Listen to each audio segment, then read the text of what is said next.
भाई साहब, हाँ ये स्लिप देखकर बताइए। हाँ, आप इस डोर से अंदर चले जाइए। जी।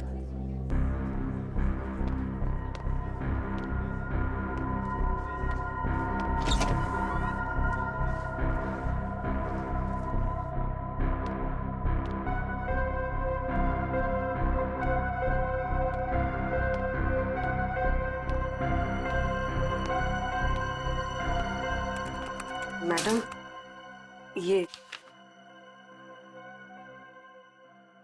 आप उस कुर्सी पे बैठ जाइए। ठीक है।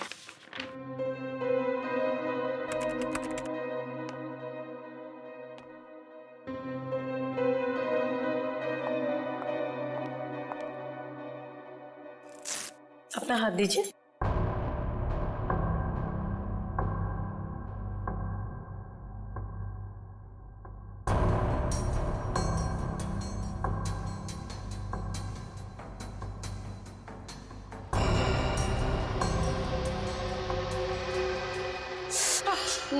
मुझे बहुत डर लग रहा है। घबराइए मत, आपको कुछ नहीं होगा। दीजिए।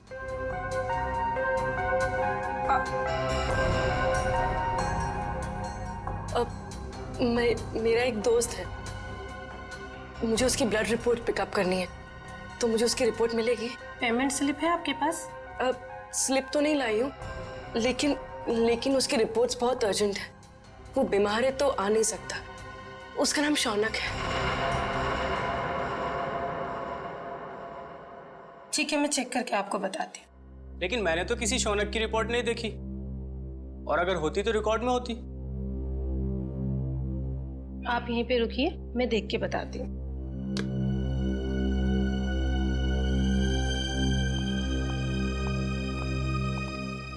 एक्सक्यूज मी, आप एक एक करके आइए। ये मेरे साथ है। आपके साथ है तो आप इन्हें कहिए कि बाहर इंतजार करें। सीआईडी किसी का इंतजार नहीं करती। सीआईडी? शौनक की रिपोर्ट कहाँ है? जल्दी बताओ। मुझे नहीं पता, मैं सच कह रही हूँ, मुझे कुछ भी नहीं पता। क्या किया तुमने शौनक के ब्लड सैंपल के साथ? मैं सच कह रही हूँ, मुझे कुछ नहीं पता इस बारे में। कुछ नहीं पता? कुछ नहीं पता? हाँ? मुझे कुछ नहीं पता सर, मुझे कुछ नहीं पता। मैं सच कह रही हूँ, मुझे कुछ नहीं पता। हमें पता है। ये रहा वो ब्लड सैंपल। जब तुमने शौनक का ब्लड टेस्ट किया ही नहीं, तो उसकी रिपोर्ट कहां से बनती? अब बताओ, किसके कहने पे किया है तुमने ये सब? नाम बताओगी या एक और थप्पड़ खाना है? नहीं, अंगद नाम है उसका। अंगद? हाँ, वो मेरे कॉलेज का फ्रेंड है। उसी ने मुझे ये सब करने के लिए कहा था। ये अंगद है कहाँ? मुझे कुछ नहीं पता, मैं सच कह रही हूँ, मुझे कुछ नहीं पता। अंगद ने तुम्हें बताया था कि उसे शौनक का खून किस लिए चाहिए? नहीं, लेकिन मैंने उसे फोन पे बात करते हुए सुना था। वो किसी से कह रहा था कि गाड़ी मोड़ वाली बेकरी के पास ले आओ। मैंने दोस्त समझ के उसका काम कर दिया और बिल्कुल भी सीरियसली नहीं लिया। बाद में मुझे भी शक हुआ कि वो इस खून का कुछ गलत इस्तेमाल करने वाला है। मैं सच कह रही हूँ। अंगद ने शौनक के खून का इस्तेमाल तो किया, लेकिन क्यों?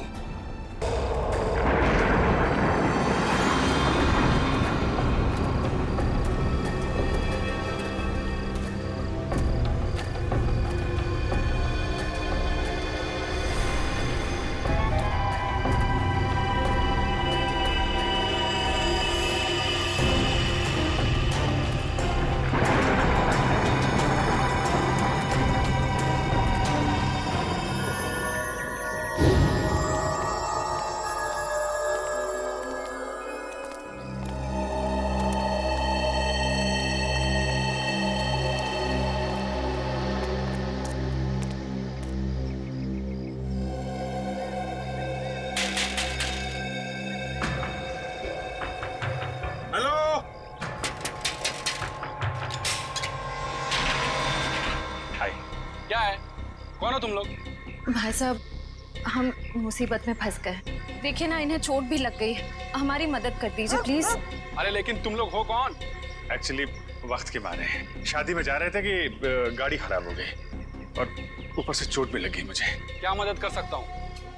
एक फोन करना था, मेरे मोबाइल की बैटरी चली गई, सुबह जल्दी में चार्ज नहीं कर पाया ना, इसलिए एक फोन प्लीज प्लीज। भाई साहब प्लीज हमारी मदद कर दीजिए, एक फोन करने दीजिए प्लीज। ठीक है, अंदर आ जाओ। Thank you. घर में फर्स्ट एड बॉक्स है क्या? थोड़ा पट्टी बांध देते तो। हाँ, बैठिए, सब मिलेगा, बैठिए। Okay, thank you.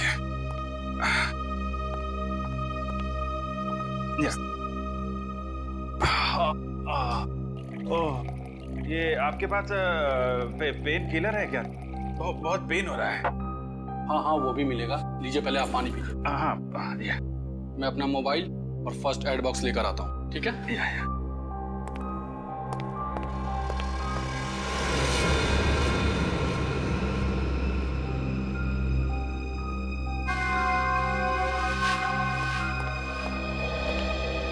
सही टाइम हो गया है।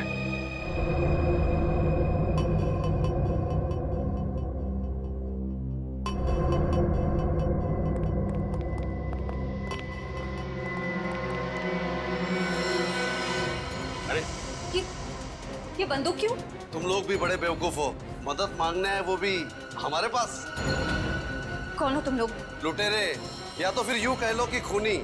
2 खून तो हम कर चुके हैं और अब 2 और करेंगे, वो भी तुम्हारा। नहीं सर, प्लीज हमें मत मारिए प्लीज। ये चुपचाप गहने निकाल, सारे गहने निकाल। तुम बहुत गलत कर रहे हो। कौन हो तुम लोग? CID। भाग, भाग!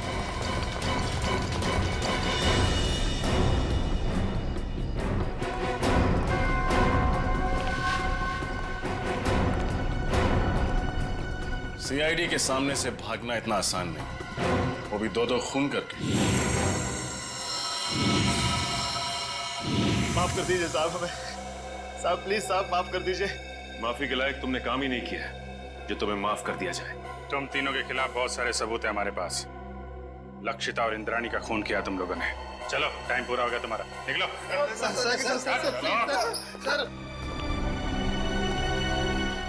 Good job. Thank you sir. चलो। जैसे कि आप देख रहे हैं, हम फिलहाल CID ब्यूरो में हैं, वहाँ से लाइव रिपोर्टिंग कर रहे हैं।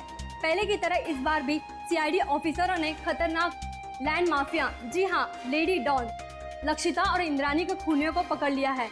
उन तीनों खूनियों का नाम है विशाल, शौनक और राहुल। आइए अब सुनते हैं SCP प्रद्युमन का क्या कहना है। लक्षिता और इंद्राणी, इन दोनों के खूनी पकड़े गए और उन्होंने अपना गुनाह कबूल भी किया है। मगर आप लोगों ने इन तीनों को इतनी जल्दी पकड़ा कैसे? कभी कभी सबूत और फोरेंसिक की जांच जब सही दिशा में हो तो खूनी को पकड़ने में ज्यादा देर नहीं लगती। सर, ये तो बहुत हाई प्रोफाइल केस है। इसमें 2 माफिया डॉन्स का मर्डर हुआ है। क्या आपको किसी प्रकार का प्रेशर फेस करना पड़ा? हाँ, कभी कभी प्रेशर तो होता ही है, मगर हमने सबूत भी ऐसे इकट्ठे किए कि उन्हें हम फांसी तक पहुंचा ही देंगे।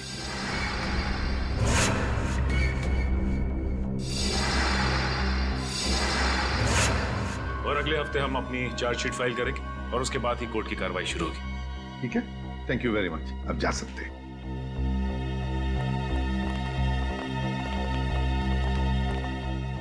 क्या हुआ रे? चुप क्यों? क्या परेशानी है? सर, पता नहीं क्यों मेरा दिल नहीं मानता कि ये तीनों खूनी हैं। क्या? क्यों? सर, फोरेंसिक रिपोर्ट और क्राइम सीन के इन्वेस्टिगेशन से तो यही साबित हुआ है कि खून उन तीनों ने ही किया है। तो सबसे बड़ी बात तो यह है सर कि उन तीनों ने अपना गुनाह कबूल कर लिया कि उन्होंने खून किए। दया सर, आपको कहीं ऐसा तो नहीं लगता ना कि हमने कहीं इन्वेस्टिगेशन में गलती की है या फिर कुछ नजरअंदाज किया हो? नहीं, वैसे तो हमारे इस डबल मर्डर की तहकीकात सही दिशा में जा रही है, हमेशा की तरह से। इस बार भी हमने सारे सबूत इकट्ठा कर लिए, पर पता नहीं क्यों मुझे कुछ सही नहीं लग रहा सर। जो दिख रहा है शायद वो है नहीं, और जो है वो दिख नहीं रहा। आसान के बोल। शादी कर रहा है? क्यों जा रहा है? क्या?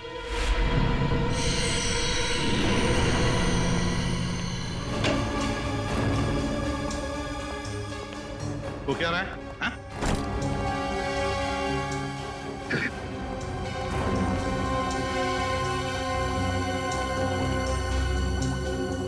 अरे डॉक्टर साहब आखिर बात क्या है?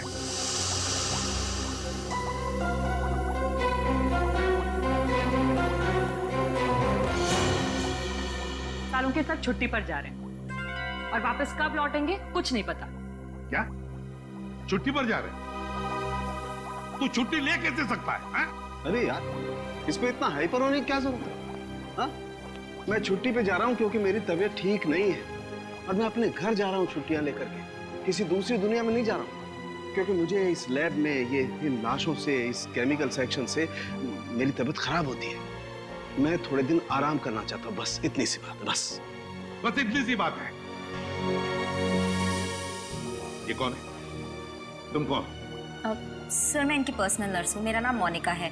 एक्चुअली इनकी ईसीजी रिपोर्ट्स बहुत खराब आई हैं, इसीलिए डॉक्टर ने इन्हें कंप्लीट रेस्ट करने के लिए बोला है। पागल हो गया तू? बता क्यों नहीं पहले तूने? क्या बताता? मुझे अब खुद पता चला तो मैं तुम्हें पहले क्या बताता? लेकिन सालों के साहब, तब तक फॉरेंसिक डिपार्टमेंट की जिम्मेदारी कौन संभालेगा?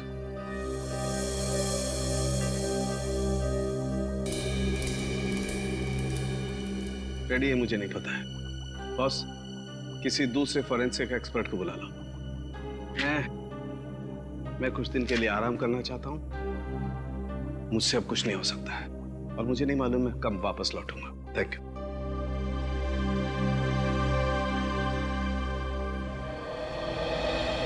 अच्छा हो आप लोग आ गए। बात क्या है तारिका? यहाँ पे क्यों बुलाया तुमने हमें? मुझे तुमसे जो बात कहनी है, पता नहीं उसका रिएक्शन क्या होगा, लेकिन बात कहना जरूरी है।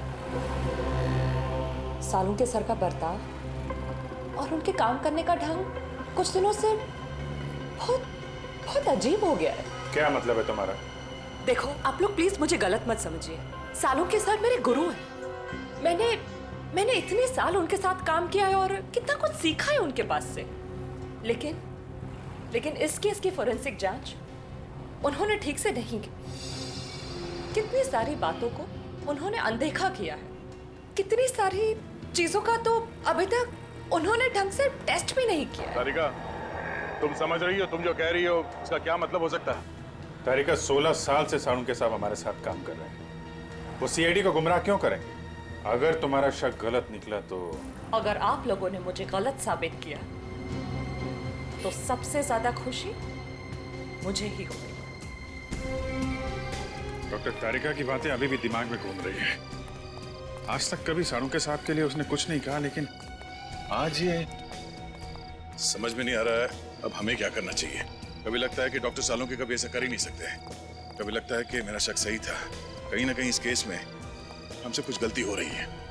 ना एक्सपीरियंस आदमी है सालुन के साहब, लेकिन फिर क्या करें? एसीपी साहब को बोलना है? नहीं अभिजीत, भले एसीपी साहब डॉक्टर सालुन के से झगड़ते हो, पर वो कभी नहीं मानेंगे कि फॉरेंसिक रिपोर्ट डॉक्टर साहब ने ठीक नहीं बनवाई। ये बात तो है।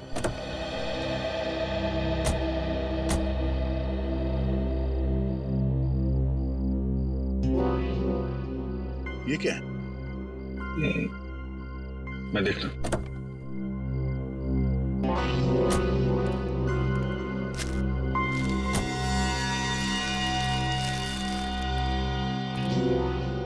चॉकलेट पेपर जैसा लगता है। चॉकलेट पेपर इतने प्यार से फोल्ड करके किसी ने वाइपर पे क्यों रखा?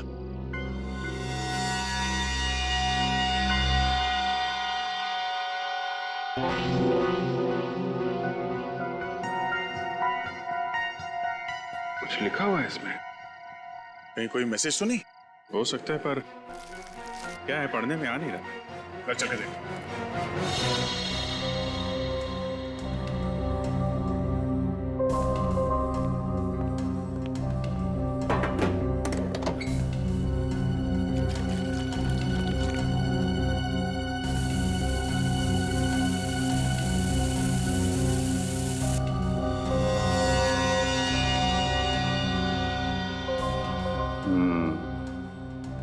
इनविजिबल इंक से लिखा गया था। Hotel red central. Hotel red central? Lakshita और इंद्राणी की काम वाली सकूबाई ने भी होटल रेड सेंट्रल का ही नाम लिया था। लक्षिता मैडम और इंद्राणी मैडम 10 सितंबर को रेड सेंटर होटल में जाने वाले थे। होटल रेड सेंट्रल 111 10/9 111 10/9 10/9 मतलब 10 सितंबर और 111 इस होटल का रूम नंबर हो सकता है। 10 सितंबर को लक्षिता और इंद्राणी का खून हुआ था। कहीं इस होटल रेड सेंट्रल के कमरा नंबर 111 का इस डबल मर्डर केस से कोई संबंध तो नहीं है? हो सकता है दया, इसका पता लगाना पड़ेगा।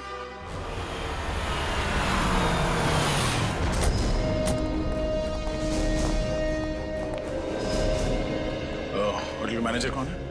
सर वो रहे। Yes sir. 10 सितंबर को कमरा नंबर 111 में कौन ठहरा हुआ था? कोई नहीं, वहां कोई गेस्ट नहीं रुका। देख, झूठ मत बोल, समझा? सर मैं झूठ नहीं बोल रहा हूँ, वो तो हमारा स्टाफ रूम है। Staff room? जी, वो हमारे असिस्टेंट मैनेजर अंगद को दिया गया है। Angad assistant manager? जरा इस अंगद को बुला। सर वो तो अभी यहाँ नहीं है। उनकी डिटेल्स तो होंगी आपके पास? Yes sir. Right.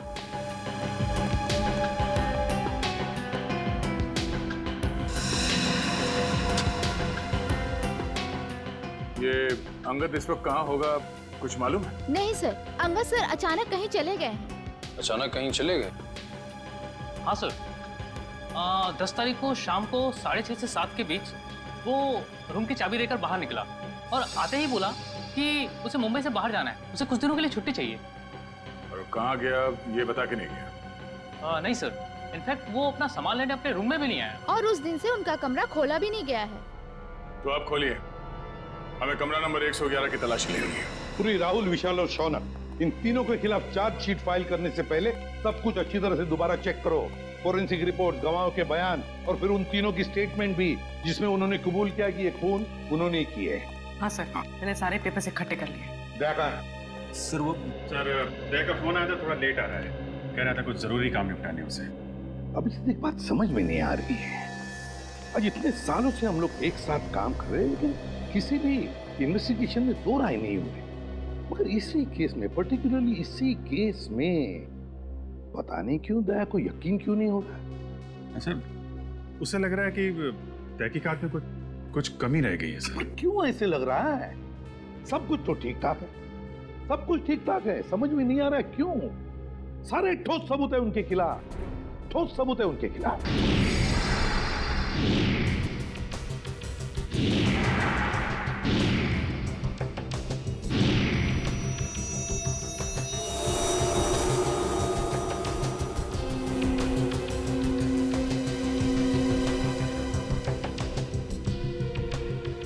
Sir, Lakshita को माथे पे गोली मारी गई है और इंद्राणी को गले पे।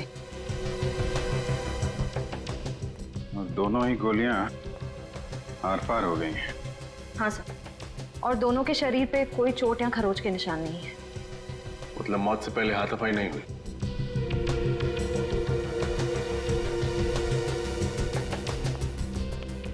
जब इन दोनों की मौत हुई तुम कहाँ थे? साहब आगे नाके पे पान की दुकान है, मैं वही पान खाने गया था साहब। ड्यूटी छोड़कर पान की दुकान के चक्कर लगाते हो? सब मेरी गलती है साहब।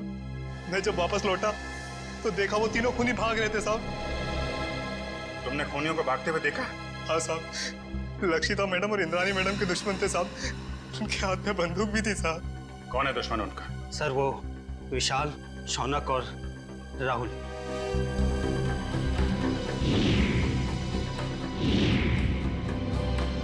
विशाल, शौनक और राहुल, ये तीनों तो वही है ना जिनके घर हथियार लेते तुम्हारी मैडम ने? ठीक कहा सर आपने। मैंने तो कई बार इंद्राणी मैडम और लक्षिता मैडम को कहा था कि प्लीज आप अपना पर्सनल बॉडीगार्ड रख लीजिए, लेकिन नहीं सर, अब प्रॉपर्टी के काम में दुश्मनी तो होगी सर। यहाँ घर में कोई और भी था इनके साथ? नहीं साहब, फार्म हाउस पे वो दोनों अकेली थी साहब। लेकिन फार्म हाउस पे काम करने वाली शक्कू भाई वो भी नहीं आई थी साहब। सर,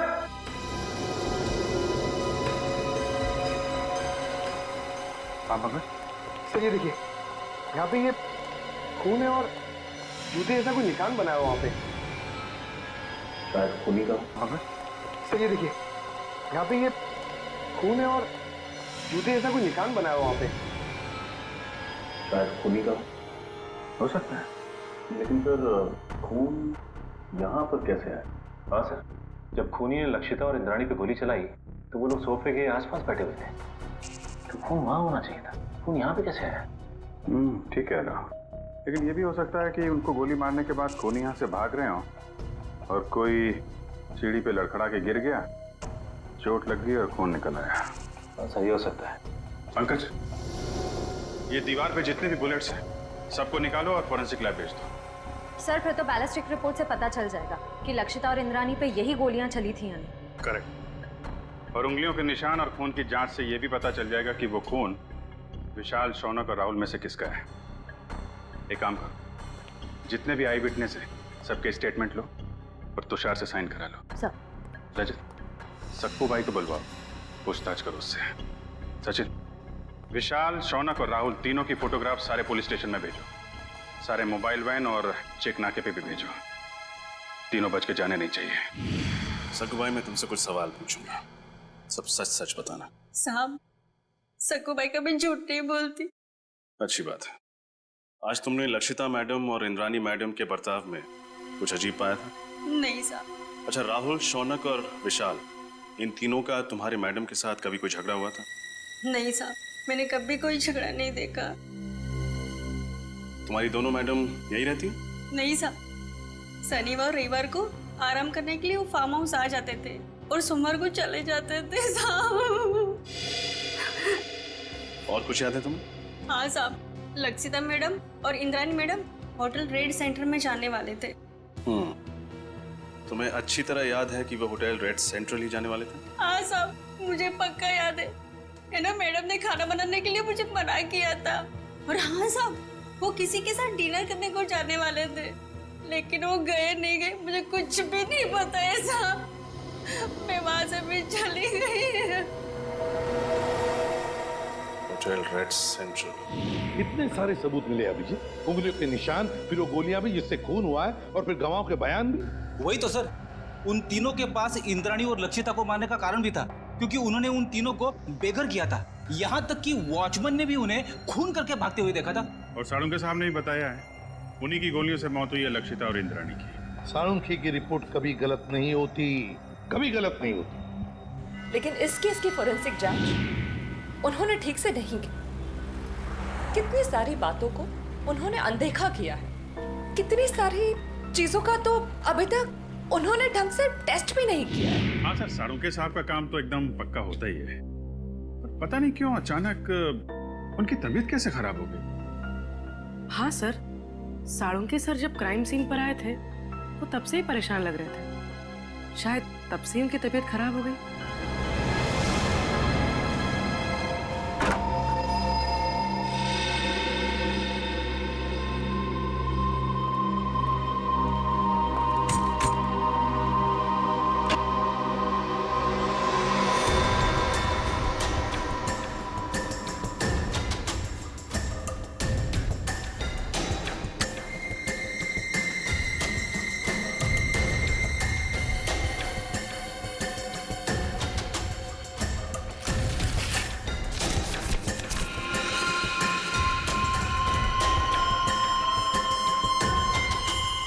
ये तो ब्लड सैंपल कलेक्ट करने की बॉटल है।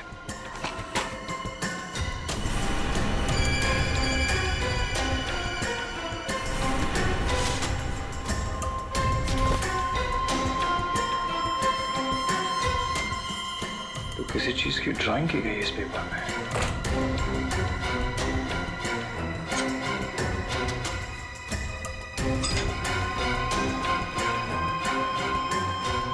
उंगलियों के निशान।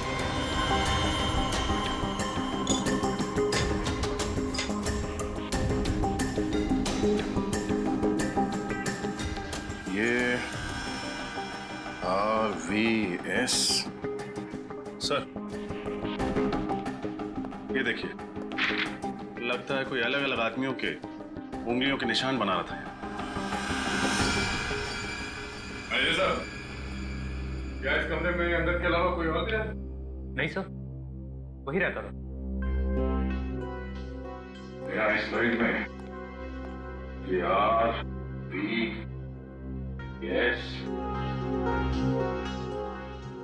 RVS क्या हो सकता है सर? कहीं ये R से राहुल, S से शौनक और V से विशाल तो नहीं? सर लेकिन अंगद ने इन तीनों के फिंगरप्रिंट्स उठाए कहां से? पानी के ग्लास पर से या फिर टेबल के ऊपर से?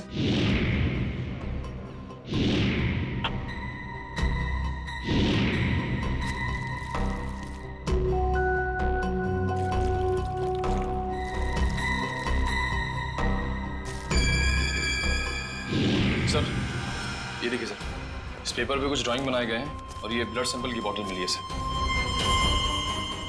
तो लगता है इंद्रानी और लक्षिता के मर्डर में इस संगत का हाथ है सर। एक काम करो, ये सारे सबूत और ये ब्लड स्लाइड्स इसे डॉक्टर तारिका के पास भेज दो। हमें इस अंगद को जल्द से जल्द ढूंढना होगा। बहुत बड़ा हाथ है उसका इस केस में।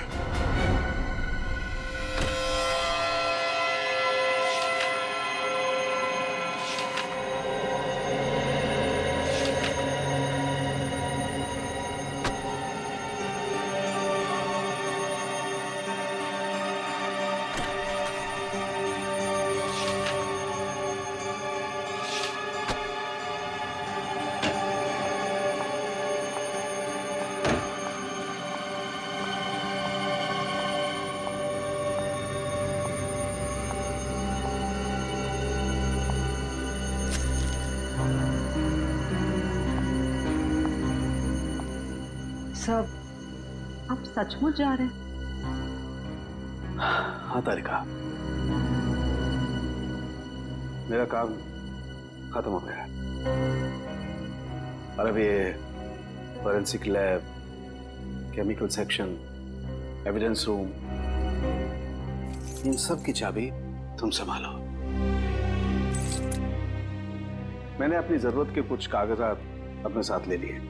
लेकिन सर आप ये पेपर्स और फाइल्स क्यों लेकर जा रहे हैं? आपकी तबीयत खराब है इसलिए आपने छुट्टी ली है ना, आराम करने के लिए? या फिर घर पे भी काम करने का इरादा है? नहीं नहीं, ऐसी बात नहीं तारिका। देखो, यहाँ का काम तो तुम संभाल लोगी, लेकिन भाई अगर कभी मुझे लैब की याद आई तो इन फाइल्स को देख करके अपना मन बहला लूंगा। सर आप ऐसे क्यों बात कर रहे हैं? आप वापस लौटने वाले ना ठीक होकर? हाँ यस जरूर। एनीवे, तुम मेरी चिंता छोड़ो, यहाँ मन लगा के काम करना। देखो अब तुम्हारी जिम्मेदारी ज्यादा बढ़ गई है। अब सर अब हमें चलना चाहिए, आपके खाने का भी वक्त हो रहा है और फिर आपको दवाई भी तो देनी है ना।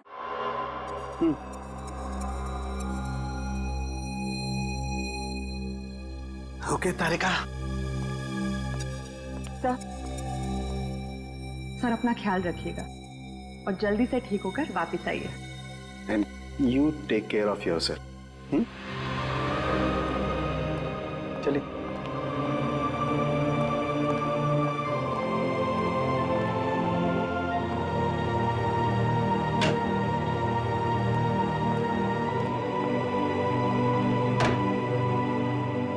अंगद के कमरे से मिले सबूतों की जांच शुरू करनी पड़ेगी।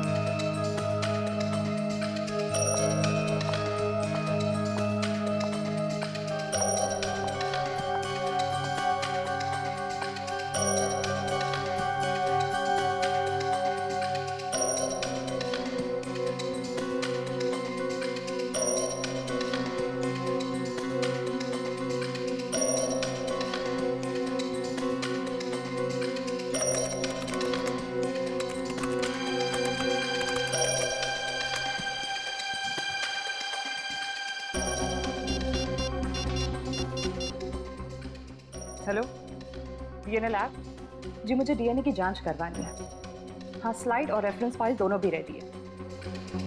डॉक्टर सालुंखे एक्चुअली सालुंखे साथ छुट्टी पे है और उनके जगह जो नए हेड ऑफ द डिपार्टमेंट आने वाले हैं उन्हें ज्वाइन करने में थोड़ा टाइम है, लेकिन मैं इस केस में बिल्कुल डिले नहीं कर सकती, इसलिए प्लीज़ आप रिपोर्ट जल्द से जल्द रेडी कर दीजिए। Okay, thank you very much.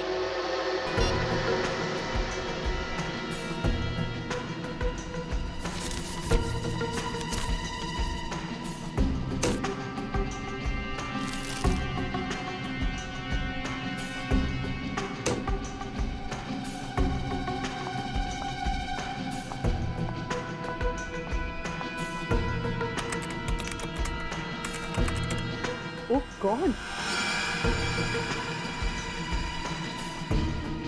ये कैसे हो सकता है?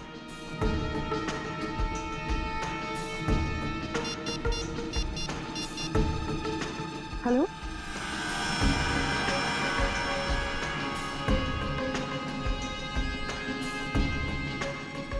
क्या आपको पूरा यकीन है कि वो खून उन्हीं का है? न जाने डॉक्टर तारिका को आप क्या पता चला है। जब उनका फोन आया था तो काफी परेशान लग रही थी। कोई तो बड़ी बात होगी अभिजीत। मुझे लगता है लक्षिता और इंद्राणी के मर्डर केस को रीओपन करना चाहिए और नए सिरे से तहकीकात करनी चाहिए। हमारा शक सही निकला। फिंगरप्रिंट और डीएनए रिपोर्ट।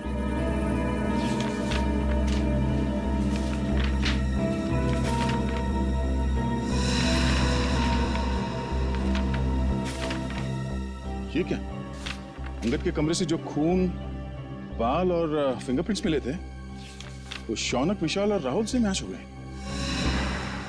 कमाल है, शौनक, विशाल और राहुल के खून और फिंगरप्रिंट्स हमें क्राइम सीन पे भी मिले थे।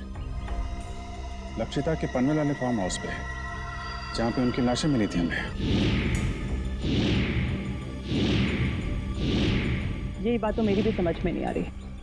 अगर विशाल, शौनक और राहुल ने उन दोनों औरतों को उनके पनवेल वाले फार्म हाउस में मारा है, तो फिर उनके बाल, खून और फिंगरप्रिंट्स होटल रेड सेंट्रल के किसी स्टाफ रूम में कैसे आ गए? सर, राहुल, विशाल और मैं, हम तीनों हमारे गैर कानूनी सौदे के लिए होटल रेड सेंट्रल जाया करते थे। लेकिन सर, मैं कसम खा के कहता हूँ कि हम तीनों अंगद से कभी नहीं मिले। सर, मुझे तो ये भी नहीं पता कि मेरे उंगलियों के निशान अंगद के कमरे में आए कैसे। अंगद को पहले कभी मिले नहीं थे। रेडी, अंगद का फोटो दिखाओ। अब फोटो को देखकर बताओ, क्या तुमने इस आदमी को पहले कभी देखा है? जानते हो इसे? ये अंगद है, असिस्टेंट मैनेजर था रेड सेंट्रल होटल का। नहीं सर, हो सकता है कि आते जाते देख लिया हो, लेकिन सर मेरी इससे कभी कोई बातचीत नहीं हुई सर। हो सकता है तुम्हारे साथी विशाल और राहुल अंगद को जानते हो?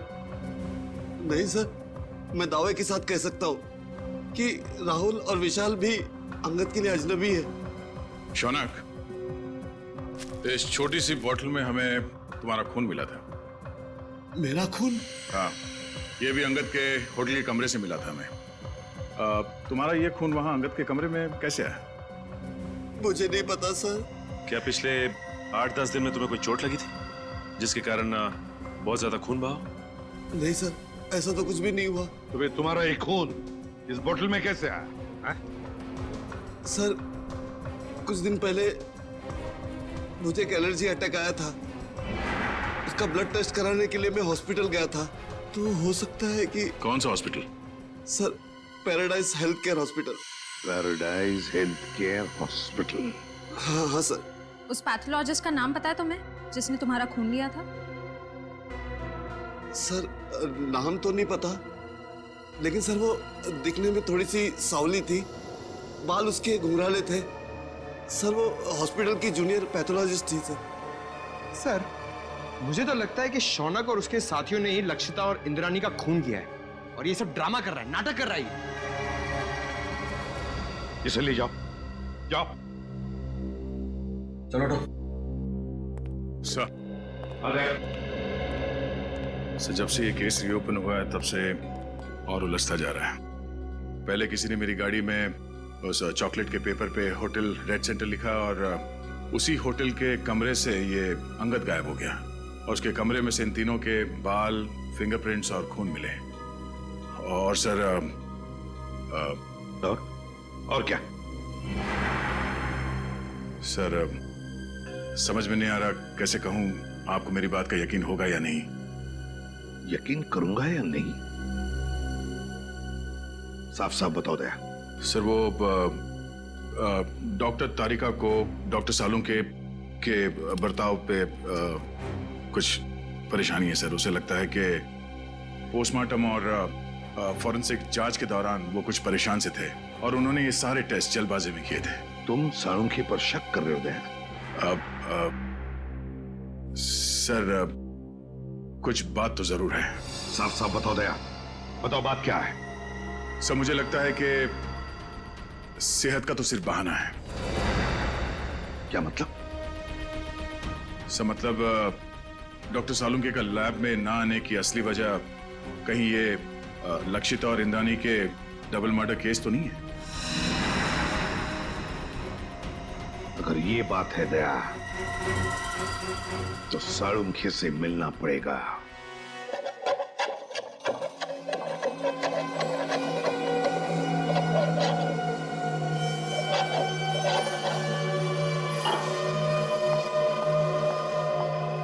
खाना काम कर रहा हूं ना, देखने दे, रख दो, बाद में खाऊंगा।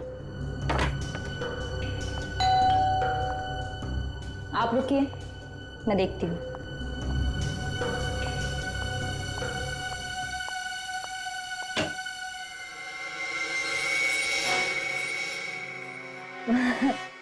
सर आप आइए ना प्लीज।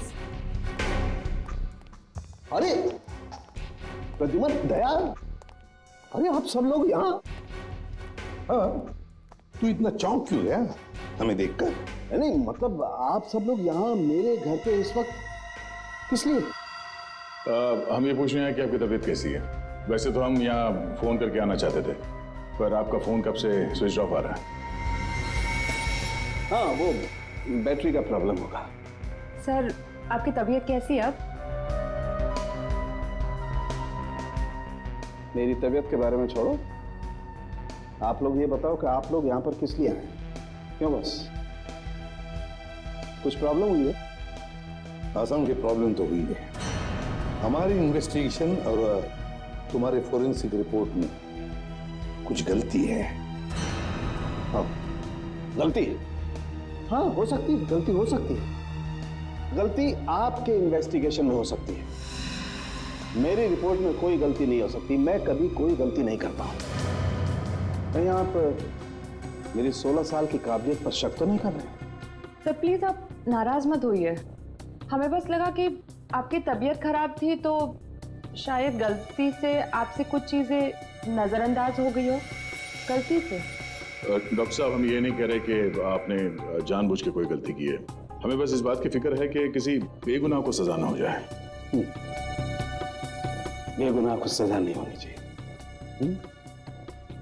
बेवकूफ नजर आता हूं मैं? मेरी शक्ल पर लिखा है कि मैं बेवकूफ हूं? क्या मतलब क्या आपका? 16 साल के बाद आप लोग मेरी काबिलियत पर, मेरी ईमानदारी पर शक कर रहे हैं। 16 साल मैंने ईमानदारी से काम किया और अब आप लोग घुमा घुमा करके ये कहना चाहते हैं कि सालुखे बेवकूफ है। इतना गुस्सा क्यों हो रहा है? हा? मैं गुस्सा इसलिए हो रहा हूं बॉस, तुम ये कहना चाहते हो कि 16 साल के बाद सालुखे बेईमान है, उसने गलती की है, वो नाकाबिल है। ओके, अगर ऐसा है तो आप इंद्राणी और लक्षिता का पोस्टमार्टम दोबारा करवा लीजिए। That's it, बस। अरे सर, डॉक्टर साहब बात तो सुनिए। ये सालुंखे साहब को हो क्या गया? उन्होंने एक बार भी नहीं पूछा कि हमें उनकी रिपोर्ट में कौन सी गलत बात लगती है। वही तो एक बार भी सालुंखे ने नहीं पूछा कि रिपोर्ट में गलती क्या है। तारिका, राहुल, विशाल और शौनक, ये तीनों खूनी अंगद को जानते तक नहीं थे, फिर भी उनके उंगलियों के निशान उसके होटल के कमरे में मिले। इसका मतलब है फोरेंसिक इन्वेस्टिगेशन में कोई ना कोई गलती हुई है। बस दोबारा पोस्टमार्टम करना पड़ेगा। आप क्या कह रहे हैं एसीपी सर? डॉक्टर सालुंखे ने तो बस गुस्से में दोबारा पोस्टमार्टम के बारे में कहा था, क्योंकि उन्हें लगा कि हम सब उन पर शक कर रहे हैं। शक की वजह है हमारे पास तारिका, शक की वजह है। बस पोस्टमार्टम करना पड़ेगा।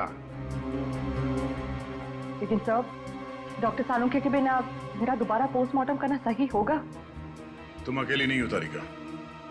दिल्ली ब्रांच से एक बहुत बड़े फॉरेंसिक एक्सपर्ट आ रहे हैं। जब तक डॉक्टर सालों के काम पर वापस नहीं आ जाते, doctor Sameer he head of department की जिम्मेदारी संभालेंगे। मैं आ गया हूं सर। आइए आइए doctor Sameer, welcome. Thank you sir. Doctor Sameer, ये है डॉक्टर तारिका। इस केस में आपको इनके साथ ही काम करना है। Hello doctor. Hello doctor Sameer, आपके बारे में मैंने बहुत सुना है। आपको तो जीनियस कहा जाता है। नो डॉक्टर तारिका, रियल जीनियस डॉक्टर सालुंखे हैं, जिनके साथ तुम इतने सालों से काम करती आई हो। ये तो मेरी खुशनसीबी है कि उनकी जगह मैं यहाँ कुछ दिन काम करूंगा। Sir, I am little confused. मेरी समझ में नहीं आ रहा है कि ये दोबारा पोस्टमार्टम की जरूरत क्यों। डॉक्टर समीर, ये फैसला क्यों किया, ये आपको पोस्टमार्टम करने पर ही पता चलेगा। ठीक है सर, फिर मैं अपना काम आज से ही शुरू करता हूँ प्लीज। बिकॉज दोबारा पोस्टमार्टम करना ज्यादा मुश्किल है, ज्यादा वक्त लगता है उसमें। Thank you sir. Nice meeting you. Can we doctor? Sir, Angad के कमरे में से हमें जो फटे हुए कागज के टुकड़े मिले थे, उन टुकड़ों को मैंने जोड़ दिया है। ये देखिए। ये तो एक कमरे का नक्शा है। कमरे के बीचों बीच एक सोफा है। लगता है सोफे पे दो लोग बैठे हैं और सामने टीवी देख रहे हैं। डिजाइन से तो वही लिविंग रूम लगता है जहाँ से हमें इंद्रानी और लक्षिता की लाशें मिली थी। हाँ सर, जिस वक्त उनकी मौत हुई थी उस वक्त कमरे में टीवी चल रहा था। सर, सोफे पे जो दो लोग बैठे, मुझे तो लगता है ये इंद्रानी और लक्षिता है। सर, मगर लक्षिता के घर के लिविंग रूम का नक्शा अंगद के घर में क्या कर रहा है? सर, कहीं ऐसा तो नहीं कि ये नक्शा अंगद ने बनाया हो? सर, लक्षिता और इंद्रानी, इन दोनों का खून 9 से 11 के बीच में हुआ था सर। और ये अंगद होटल के कमरे से 7 बजे निकल गया था। वही तो दया, इस अंगद को कैसे पता चला 7 बजे से पहले कि 9 और 11 बजे के बीच लक्षिता और इंद्रानी टीवी देखने वाले? और फिर इस कमरे का नक्शा वो भी अंगद के पास कैसे? लक्षिता के घर के कमरे का नक्शा। कुछ ना कुछ तो गड़बड़ जरूर है दया, कुछ ना कुछ तो गड़बड़ है।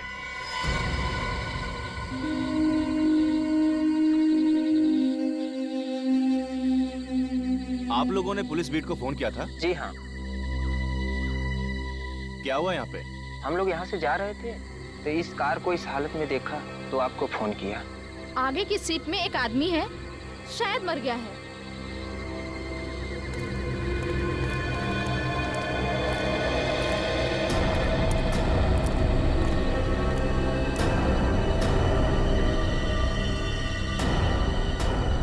अरे, ये तो वही है।